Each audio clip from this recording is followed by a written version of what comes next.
let me start this. Okay, today we're watching every Mr. Beast member who got fired and why. Okay, great. This channel's like, it's Sunny V2. Go to it. It's pretty interesting. Has a lot of these drama shits. Yeah. Go watch it. There are 9 Mr. Beast crew members who have either been publicly fired or have disappeared without explanation, and we're going to talk about all of them, beginning with Matt Turner, who had one of the more controversial endings to his time working with Mr. Beast. Matt Turner was initially hired as an editor for Mr. Beast back in 2018, yet only 5 months after getting hired, Matt would upload a video to his personal channel titled Why I Quit Working for Mr. Beast, in which he'd explained that he was no longer on the team. Matt would then go on to praise Mr. Beast, talking about how much he enjoyed the job. This was a dream job for so long. Going to work was a blast each and every day. Mr. Beast paid for my rent every month when I lived in North Carolina. Me and Mr. Beast, I still consider friends, never got in any fights, no one did anything wrong in this situation. If you're watching this, Mr. Beast, I love you, bro. However, despite ending his message by stating that he loved Mr. Beast, approximately 1 year and 2 months later, Matt Turner would take to Twitter stating the following: "I'm not going to make a video about my time editing for Mr. Beast, but I will say that it was the most mentally draining time of my life. I was yelled at, bullied, and called replaceable by Mr. Beast every day. Being in tears and having mental breakdowns day after day is difficult, and after a while it became too much. After every editing mistake I made, I was made to feel like an absolute idiot." So that's a summary of almost every day on the team. He probably got paid to say that. To work for Mr. Beast, and that is why to say that he loved him. While Matt might have thought that his Mr. Beast call out would command a bunch of respect and sympathy, the opposite of this happened, and everyone instead began to stick up for Mr. Beast. I think people are jumping to conclusions with this Mr. Beast stuff. If this editor really was harassed like that, wouldn't he have spoken up sooner? He's one of the most famous YouTubers, so it would have been easy to start accusing him. I think the bullying is just over exaggerated. So basically, Mr. Beast's editor is a kid who hasn't experienced the real working world, so throws a tantrum and starts slamming Mr. Beast with unsupported allegations the moment it gets tough. Kids these days. Bruh, this was 1 year ago, why are you coming at him now? Keemstar would point out the most obvious flaw with Matt's Twitter thread. "I just find it very strange that he's coming out saying all this negative stuff about Mr. Beast when a year ago, when he actually left, he uploaded a video saying it was the greatest time of his life." Whilst others came forward stating that they had a great time working with Mr. Beast. I've known Mr. Beast for over 3 years now, and I was helping him with graphics for his channel. I'm be honest, I don't know if I like Mr. Beast. I don't really watch him. I'll be honest, I don't watch him. But he seems okay. My opinion.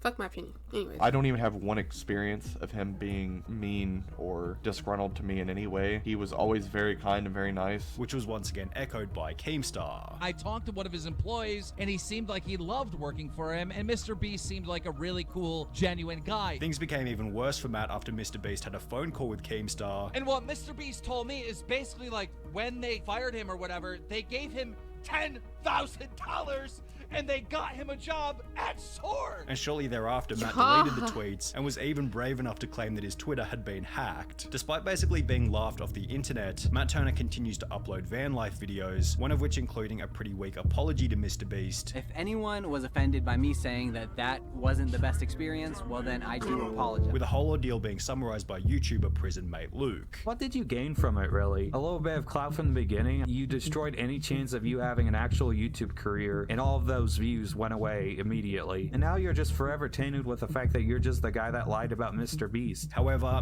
yes, so many people love Mr. Beast that they will destroy you. People online are fucking scary. Matt Turner wasn't the only person to try and expose Mr. Beast before having it backfire terribly. Back in 2018, FlyDoesYT uploaded a video titled My Experience Editing for Mr. Beast, Worst Week of My Life, in which he'd foolishly accused Mr. Beast of faking the content before going on to make the bizarre point that Mr. Beast didn't even appear in the videos. "When you make a YouTube video for your channel, you should, we'll go film your video without you. That's cool, yeah." The claims were so outrageous that Mr. Beast himself took to Twitter before stating, "If you think I'm faking my videos, then ask the streamer to whom I gave hundreds of thousands of dollars when they get them. Go and ask somebody who got part of the $500,000 that I gave away this year when they got it. You will not find a person who said I did not give them any money." These tweets were followed by Mr. Beast appearing on Drama Alert, where he'd explain the situation from his perspective. "I paid for his plane ticket, his Uber, his hotel for a week, his Uber, and his plane ticket," which he made a 25-minute quote-unquote exposing video on me, but doesn't mention that I spent thousands thousands of dollars getting him here. Paid him $750 for like 5 days worth of work, which is really good pay. He has all these issues, quote unquote, but he doesn't say any of them to me while he's here. He doesn't talk to me while he's here. He just bundles it all up so he can make this 25-minute video and blow everything out of proportion when he gets home. Before going on to absolutely destroy the claims that his videos were fake. My videos aren't fake. Like, I counted to 100,000. I watched Dance to Your Dead for, whatever. I give streamers $30,000. It's just slander from his part. Whilst providing an explanation for why he wasn't able to fully appear in one of the videos. I have Crohn's disease. Most of you don't know what it is. It was really acting up. So I said, hey, you guys go film the rest of the video. I want to go nap. I got to take it easy. Now he's making an exposed video like, oh, Mr. Beast doesn't film his own videos. Like, what are you going on about, man? You're trying to trauma alert the fact that I have an crazy. illness on me. And like, I'm not public about this type of stuff. Which once again prompted a former employee to come out stating, as someone who is friends with both Mr. Beast and Fly, it is my unbiased opinion that Fly is in the wrong. Unlike Matt Turner, Fly has since had a relatively successful career, having built a channel with over 300,000 subscribers, yet he hasn't been nearly as successful as Jake the Viking, who's been able to show that a peaceful ending with Mr. Beast is always the most beneficial path. Jake appeared on the Mr. Beast channel for the first time back in June 2018, as Jimmy required a strong character to include within the videos. Can you dip this in the water tank for me? It's really heavy, but you're like a big boy. At this point in time, the content was often quite physical, and therefore having Jake as a member of the team worked out perfectly. However, by early 2020, the content became less focused on physical challenges, and as a result, Jake began to appear in fewer and fewer videos. He'd be seen one last time in $60,000 Extreme Hide and Seek Challenge, which was followed by a comment to Jake's TikTok 2 months later asking, "Are you still working with Mr. Beast?" To which he'd respond, "Lol, nah, they fired me." 9 days later, Jake would clarify this comment by uploading a now incredibly viral video titled Why I Left Mr. Beast, in which he'd explained why he had been let go. And it came down to leaving and my getting fired piece are no two longer different fit things. the puzzle. If that's the best way to put it. Before discussing how he wanted to leave anyway, so he could pursue content creation under his own name. It was a mutual leaving. I'd already told him multiple times, what I wanted to do was kind of be my own boss, do my own thing. Me and Jimmy did not have any type of falling out, so everything's cool. Mr. Beast still love you, bro. Basically, he got tired of being an employee. He wanted to start his own brand, be his own boss, do his own thing, which is respectable. He didn't want to be just that guy on every Mr. Beast video. Good luck to you, Viking. Jake's peaceful ending in combination with his unique, recognizable image has helped him to maintain success even after leaving the team, having gained over 1 million subscribers on YouTube and over 2.5 million followers on TikTok. However, Jake the Viking wasn't the only person who eventually ran out of utility on the Mr. Beast team. For example, whatever happened to Ty? He was picked up on the side of the road for his first appearance in the world's largest.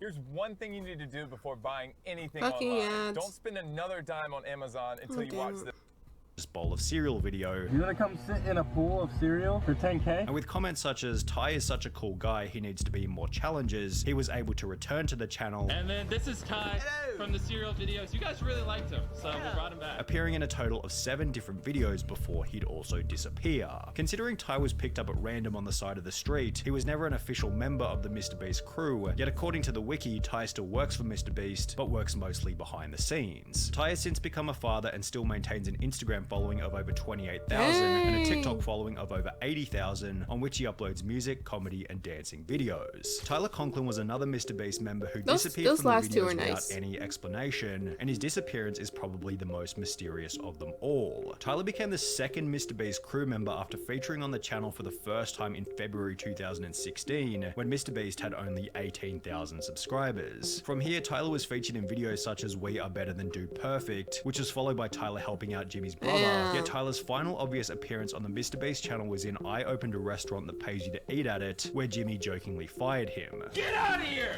He suggested we charge money for the food. What? Get out of here! Go! I don't ever want to hear you guys talk about charging again. While this was obviously just a meme for the video, it actually would become Tyler's final official appearance on the Mr. Beast channel. Honest question, after you suggested making people pay for the food in the restaurant video and Jimmy kicked you out, you were never in another video again. Did he fire you from being in more videos? Tyler did make a small cameo in Last to Leave the Circle Wins $500,000, as well as the Squid Game video where he apparently featured as one of the guards, and when you combine this information with his Instagram, on which he's often still seen with the crew, video, it's clear that Tyler hasn't been fired, but is rather working from behind the scenes. Garrett eventually met a similar fate. He was first introduced to the channel back in May 2018 after the team cut his car in half, and from that point onwards he was a semi-regular in the MrBeast videos. In mid-2020, Garrett abandoned the channel to help out MrBeast's brother. However, it is crazy how big people are these days. Like, as Mr. Bro began to upload fewer and fewer videos, Garrett also began to disappear from the internet. According to a reply on his Instagram, Garrett helps with social media stuff now, although he hasn't uploaded a TikTok or Instagram photo with the MrBeast crew in over 2 years, and claims to be studying at the University of Alabama, which is over 2 states away from the MrBeast headquarters in North Carolina. Perhaps Garrett is still working with the crew from a distance, however, it does seem as though their relationship simply ran its course and eventually fizzled out. But what about Jake Weddle? He was another one of these guys who once featured in almost every MrBeast episode before he'd slowly disappear from the channel. Well, only a month after being seen in the "I filled my brother's house with slime and bought him a new one" video, Jake Weddle would upload a piece of content to his personal channel titled "Why I Left MrBeast," in which he'd explained that he'd resigned from the team so he could pursue stand-up comedy under his own name. I found myself kind of, I guess, losing passion for what I was doing. I'm doing stand-up basically full-time now. Weddle went on to explain that his relationship with MrBeast had ended peacefully. Me and Jimmy actually left on very good terms. I met with Jimmy before I left. He understood where I was coming from. I understood where he was coming from. Which is supported by the fact that Weddle came back about a year later for 2 cameo appearances on the channel. However, there's a different MrBeast member who only managed to feature in 1 video before getting fired. This is crazy. Sneako. Now, to avoid any unnecessary damage to MrBeast's image here, we need to specify that this was back in 2018, long before Sneako had the reputation that he has now. Back then, Sneako's content consisted of deeply meaningful, unbiased videos, which featured a unique editing style more advanced than almost anyone else on the platform. Anybody who was a fan of Sneako at the time can vouch for how incredible his videos were, and with this in mind, it's really no wonder that MrBeast gave him a shot on the team. Sneako made his first appearance in the "I built a working car using only Legos" video. However, as explained by another video uploaded to Sneako's personal channel titled "The Most Important Lesson I Learned Working for MrBeast," his employment didn't last for very long. I started working for MrBeast 2 years ago. It didn't last long because I got caught up with my ego, and this was during a time when I wasn't uploading on YouTube at all. Sneako maintained a level of respect toward MrBeast even after leaving the team. However, the same can't be said for Marcus Pearson, who became the most controversial firing in MrBeast history. When Marcus was first introduced to the channel back in 2019, he quickly look at his arms. Look at those. God damn. Became a fan favorite. However, after being featured in the MrBeast Christmas special that very same year, Marcus stopped appearing in any of the videos. 5 months later, in May 2020, a fan would ask on Marcus's TikTok, "When you coming back to MrBeast challenges?" to which he'd respond to ask him, implying that maybe Marcus had been left in the dark about his future involvement on the channel. Approximately 3 months later, in August 2020, Marcus was officially removed from the team, although unlike most of the other MrBeast members, Marcus didn't leave peacefully. So I gotta destroy him, bro. So I'm gonna destroy you, bro. I'm gonna destroy you eternally for a long ass time. Just you gonna feel this. You gonna feel this. The next day and the next day. You ain't. I don't get how people have this many stories. You see that? You gotta be posting like every fucking 2 minutes. Forget about this one. Marcus would take to Instagram and post a 12-minute story in which he'd make some absolutely delusional claims, such as MrBeast started the pandemic. He started this pandemic for a reason. Marcus was a leader whilst MrBeast was a follower. I was born a leader and he was born a follower. He was stealing sauce. Yet you still worked for him. Grow up! I was borrowing sauce and paying homies. I really hate the way he's talking right now. He's pissing me off. He's really pissing me off.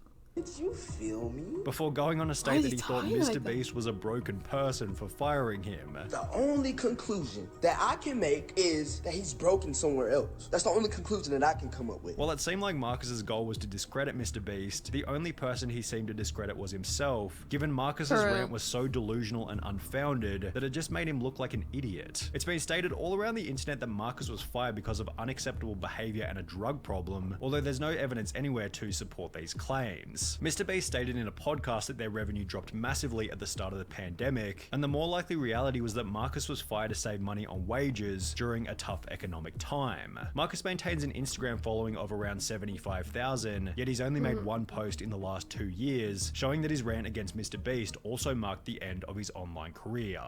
Damn.